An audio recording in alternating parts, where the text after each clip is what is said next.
Y'all ready? Yes. Oke.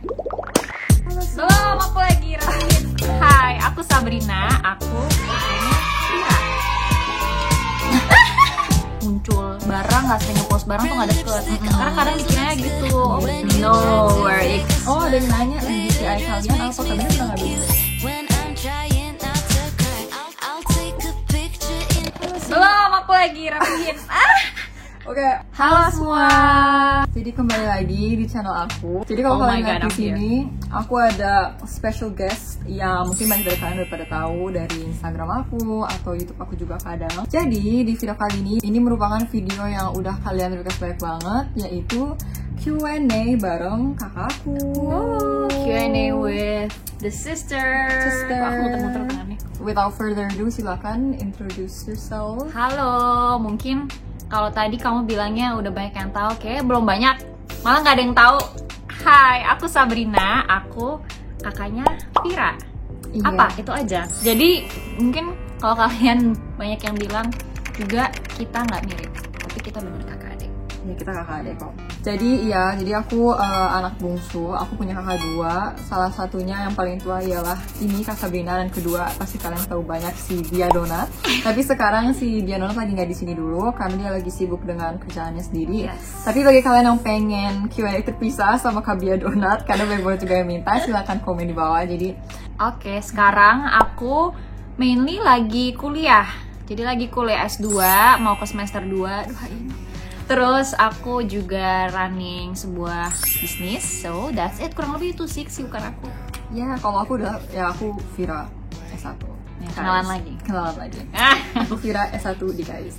Ya, jadi kita pertama kali ketemu setelah 2 tahun karena kan kalian tahu aku terjebak di Korea gara-gara corona. Jadi akhirnya kita reunited lagi. Bingung banyak dari kalian yang bilang kita apa sepupuan atau gimana? Enggak guys. Tapi banyak juga loh kakak adik yang nggak mirip. Ya itu bener sih. Kayak aku jujur pun aku sama Bio Donat juga nggak begitu mirip orang bilang. Ya, jadi kalau sebenarnya misalnya Vira tuh kayak lebih mirip sama mamaku. Terus kalau aku mirip sama papa. Kalau Bia Donat mix. Atau Kayaknya kebanyakan aku yang mix deh kayaknya. Oh iya ya. Kalau Kak Bia mirip sama mama.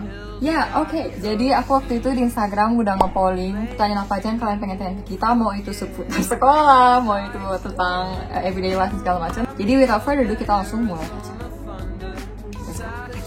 I'll start with the simple questions, get to know us questions. Kakak anak keberapa dan berapa bersaudara? Aku anak pertama, bertiga, saudara. Vira paling bungsu dan kedua Bia Donat.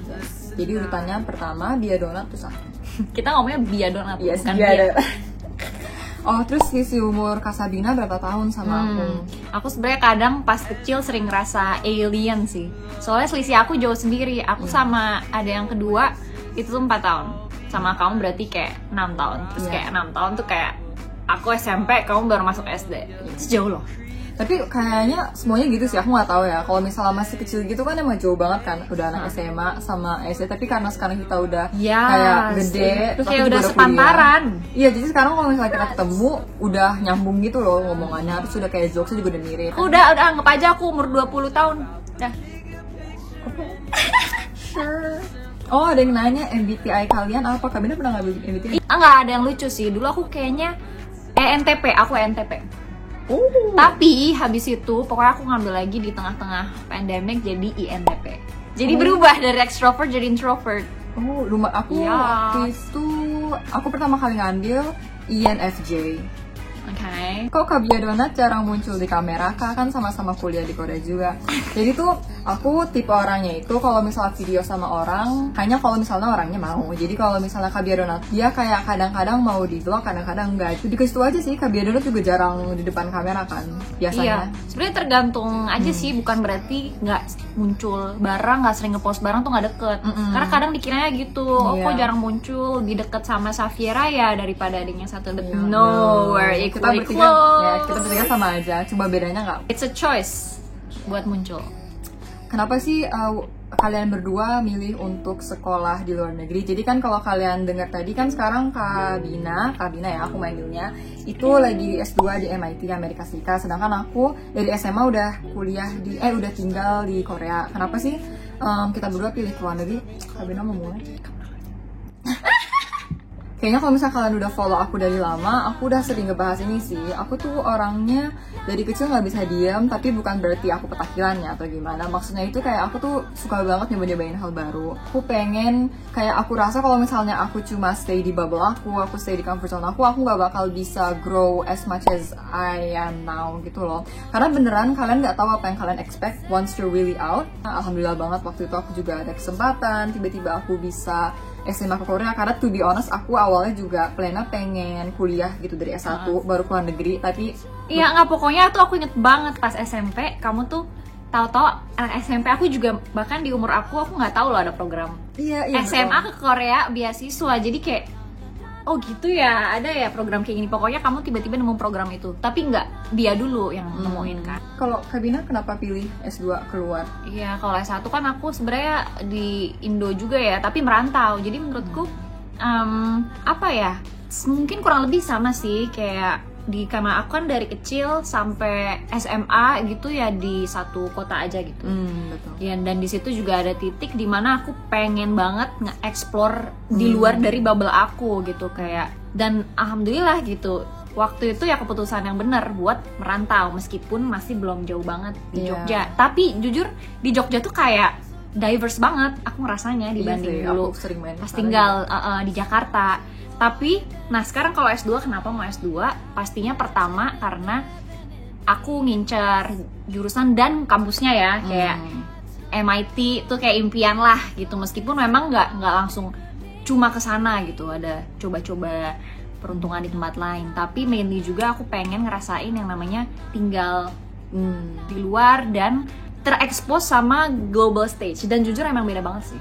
Aku pas udah nyemplung kuliah di Amerika ya, itu kayak wow gitu, kayak aku udah global, ketemu orang yang bahkan aku suka belajar tuh lebih banyak over lunch. Jadi misalnya aku pas lunch makan sama siapa, ngobrol sama siapa, tiba-tiba dapet insight gitu. Iya, tiba-tiba dapat insight walaupun serandom gimana cara kamu masak dengan super hemat gitu di Boston. Jadi kayak itu menarik banget sih. Jadi banyak campuran ya antara karirnya, jurusannya, terus kampusnya, tapi mainly dunianya. To be honest, iya sih, kayak kalau misalnya kalian pikir kita keluar negeri hanya ngincar pendidikan, itu nggak juga gitu. Maksudnya iya, pendidikan tetap lah paling penting of course, cuma menurut aku juga kalau misalnya kita keluar negeri itu banyak banget yang kalian bisa dapetin selain pendidikan gitu loh. Semua itu orang-orang yang kalian kenal dan semua orang yang kalian pertemukan itu bakal ngebentuk karakter kalian sendiri tanpa kalian nggak sadar gitu. Aku sih in summary kayak gitu aja sih. Kalau misalnya kalian pilih untuk keluar negeri, itu bener-bener kalian keubah banget ya diri kalian. Iya, dan ditambah lagi kalian tuh sendiri. Aku bisa bandingin ya, kalau tinggal di Amerika, kalau aku Amerika ya, aku bilang sih tiap negara pasti tantangannya beda-beda ya. Kalau aku ngerasa walaupun udah pernah merantau ya, hidup sendiri, mandiri, tapi di Amerika misalnya semua lebih serba self-service gitu ya Kak. Terus habis itu semua serba mahal ya, harus selalu puter otak, gak ada tuh yang namanya kita go food makanan. Kalau di sini kalau udah mentok ya udah aku go food, tapi kalau di sana sekali GoFood 300.000, mohon maaf tuh aku kadang satu GoFood sekali GoFood karena porsinya juga banyak jadi lunch sama dinner. Tapi aku lumayan relate sih, karena di Korea juga ya mahal. Di Korea mahal loh, kayak kalau kira masih di bawah. Soalnya tuh aku di lingkungan kampus gitu kan, jadi kadang kalau misalnya aku lagi dapet uang bulanan dari beasiswanya kan, itu biasanya aku pakai untuk makan yang sekitar kampus gitu. Dia biasanya ada kayak restoran, doshira, kayak bento gitu dan segala macam, dan itu harganya sebenarnya jauh lebih murah dari biasanya. Tapi kalau misalnya kamu keluar, kamu delivery, itu sehari aku nggak tahu sih, kan sekali mesen 300.000. Aku biasanya sehari tuh bisa 300 habis kalau misalnya kamu keluar atau nggak makan delivery terus. Ya, so expensive. Gitu deh, pokoknya banyak yang bisa dipelajarin, dan ini masih kasus kita Korea, Amerika. Belum lagi negara lain, aku rasa tantangannya beda lagi deh. Jadi begitu gengs. Moving on to the next question. Ada yang nanya gimana sih caranya kalian bertiga bersaudara bisa kuliah di luar negeri semua. Ceritain dong kalian bertiga apply beasiswa apa. Jadi juga sebagai konteks, via Donat itu juga kuliah di Korea. Jadi basically kita bertiga semuanya emang kuliah di luar negeri. Untuk sekarang. Dan nggak gini, dulu tuh kalau kita kuliah kayak ganti-gantian gak sih? Misalnya aku lagi di Jogja, kamu tuh di Jakarta, jadi sama mama papa. Tapi pas kamu lagi di Korea, aku udah lulus, aku juga kan kerja di Jakarta, jadi aku bareng mama papa. Nah tapi sekarang ini timingnya pas banget, aku S2 kamu juga lanjut? Iya, lanjut S1 di KAIS. Jadi semuanya lagi kuliah di luar negeri. Iya. Jadi mau apa berdua. Tapi sebelumnya selalu gitu ada anak satu di Indonesia. anak Ya jadi gimana sih ceritanya kalian bertiga bisa apply? Jadi ya pertama nggak usah ribet-ribet aku ngomong mimpi apa, aku kepikiran dulu deh. Jadi kalau kepikiran ya dulu kan ya mimpi kalau engineers itu kuliah ya di MIT gitu ya, kayak udah. Terus kadang juga aku punya dream misalnya, ya kalau mimpi mungkin nggak cuma satu ya, itu my main goal, tapi juga ada mimpi misalnya di kuliah di luar negeri, bisa di nggak spesifik sih, misalnya di UK atau di mana. Tapi tetap kalau Univ tuh panggilannya MIT karena aku nonton di Avengers juga, kampus Iron Man, all that stuff. Tapi pokoknya kampus engineer. Nah waktu itu sebenarnya abis lulus tuh aku nggak kayak langsung okay, let's go S2. Tapi aku ya berkarir dulu kan, kerja apa, terus bangun usaha. Nah tapi pas aku bangun usaha itu kan jatuh bangunnya kayak lebih banyak ya, dan aku ada titik di mana nyadar, ada banyak yang harus aku pelajarin ya, masih gitu ya. Sebenarnya kalau belajar nggak harus di sekolah doang sih, cuma ya bisa di internet, mentor, nanya-nanya orang lah gitu, sesimpel itu. Apalagi learning by doing. Nah sampai di satu titik di mana ya aku pikir apakah ini udah saatnya aku upgrade myself gitu. Tapi waktu itu aku jujur belum kepikiran, belum berani lagi untuk misalnya apply MIT. Jadi waktu itu aku coba apply universitas di Inggris, terus coba. Nah alhamdulillah tuh dapat, tuh ada yang dapat. Nah tapi waktu itu nggak ada fundingnya karena waktu itu tuh pandemi. Jadi program beasiswa lagi nggak ada yang buka. Oh nggak dibuka gitu? Nggak ada. Jadi kayak udah dapet letter of ini acceptance, tapi tidak ada funding. Terus kan kayak kalau bayar sendiri kayaknya it's too big man. Ya udah waktu itu sedih, aku lepas terus kayak menangis dan segala. Bahkan juga ada titik di mana aku nyoba program, kayak tahun depan aku mikir coba lagi deh gitu, itu kan baru. Terus aku nyoba nih program beasiswanya yang kayaknya bisa, tapi aku nggak dapet. Kenapa coba? Karena kesalahan yang menurut aku minor tapi fatal. Pokoknya karena aku kurang detail jadi nggak keterima deh gitu. Nah long story short, justru di tengah-tengah aku ketemu jurusan aku yang sekarang.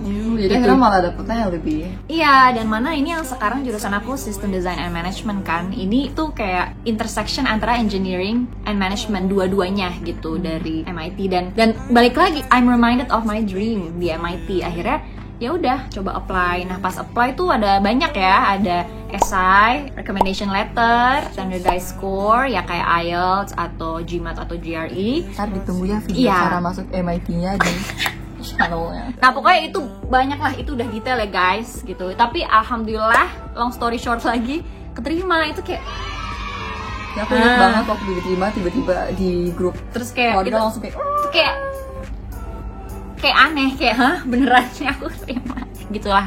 Dan tapi itu masih half the battle guys, karena ya balik lagi nanti aku jatuh ke lubang yang sama kayak sebelumnya kan, nggak ada funding, nggak ada apa. Tapi syukurlah itu di tahun itu akhirnya buka juga program beasiswa yang akhirnya menerima aku, dan akhirnya aku sekarang bisa berangkat ke MIT deh lewat beasiswa itu.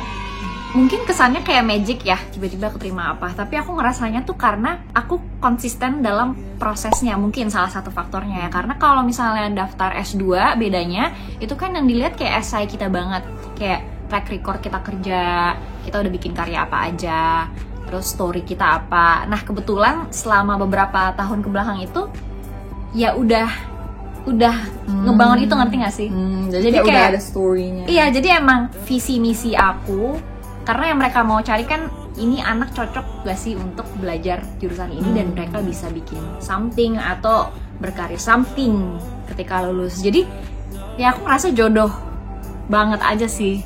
Dan emang surprise banget pas akhirnya dapet, karena everything falls into place. Jadi itu yang penting. Kalau misalnya kalian mau daftar, itu nggak bisa happens overnight. Tapi emang harus dibangun gitu, karya-karyanya, story-nya juga. And yeah, there you go guys, that's her story.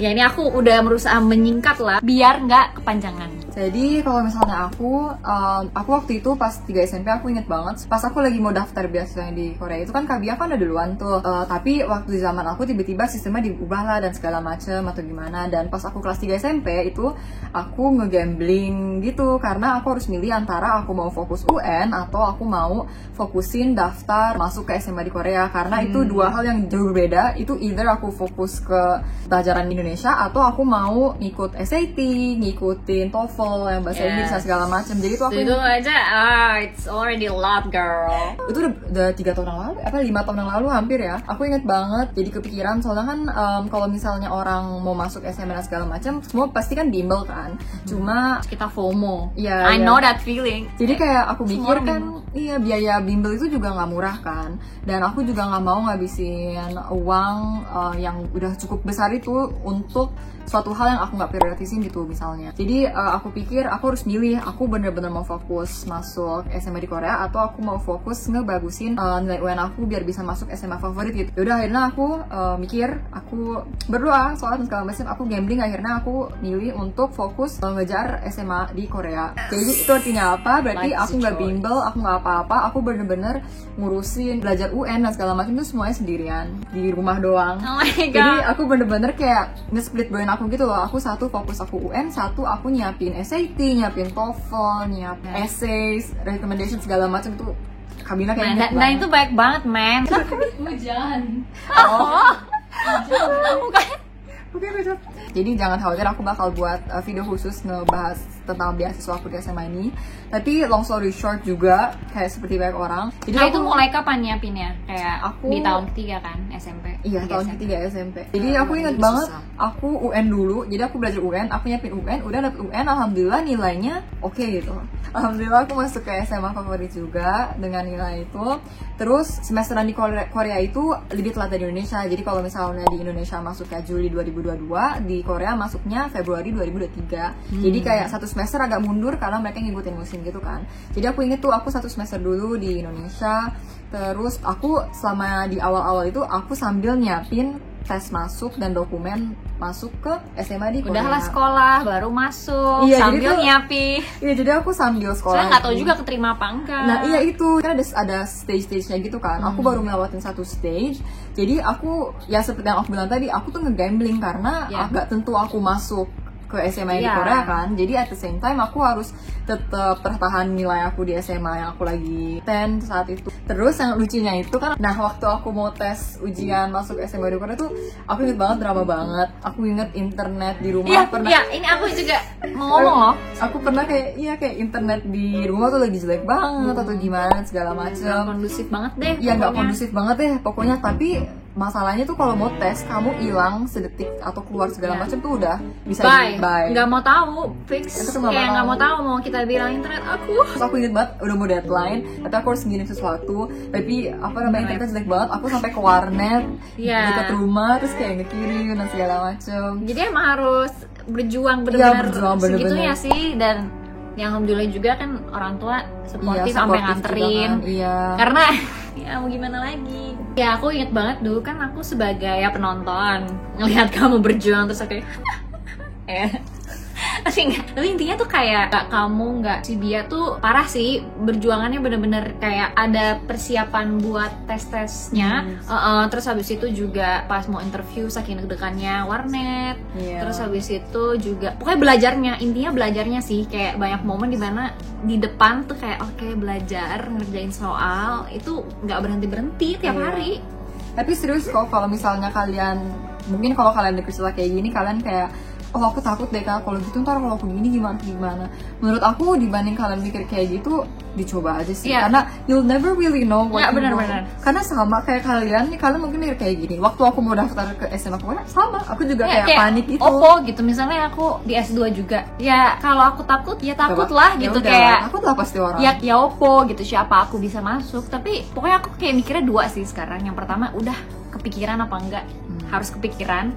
Nah yang kedua, jalanin dulu aja karena nggak ada yang tahu jawabannya. Aku aja mungkin 1,5 tahun yang lalu ya itu kayak masih masa sih gitu loh. Sama kok. Jadi mendingan gagal karena ya mending gagal dulu sih, karena ya awalnya nggak dapet beasiswa tapi dicoba lagi. tahun depannya gitu. Jadi emang beneran nggak ada yang tahu sih. Justru aku ngerasa dengan aku ditolak di awal malah ngebuka aku ke pintu yang lebih baik, karena aku kan bener-bener nemu spesifik jurusan aku ini bener-bener setelah itu gitu, karena emang harus ngulik banget waktu itu juga karena project yang aku kerjain di perusahaan aku nemu. Iya, kayaknya menurut aku yang ngebedain antara kayak kan mungkin klise lah, oh enggak harus dicoba, kalau kamu gagal lebih mending kayak gitu. Tapi honest itu bener sih. Iya. Aku orangnya juga nggak klise yang sparkle gitu. Kok apa yang ngebedain antara kegagalan sama nggak nyoba sama sekali itu kalau misalnya kamu gagal, kamu jadi tahu apa yang kamu harus betulin dan salahnya di mana. Jadi kalau misalnya kamu nyoba lagi, kamu nggak nol. Dan emang sucks banget pas nggak dapet gitu. Nangis juga, sedih, ngerasa gagal. Hujan. Oke. Itu padahal aku ngomongnya lagi sedih. Iya. Ada suara gerumu. Iya, gagal, tapi ya udah, yang membedain kita adalah apa yang kita lakuin abis itu. Jadi ingat ya kawan, kalian siapin dengan matang dan jangan takut, dicoba aja karena kalian nggak bakal tahu. Gak ada teman kita, keluarga kita, siapa kita itu nggak ada yang tahu bakal kemana kecuali Tuhan. That's long answer, man.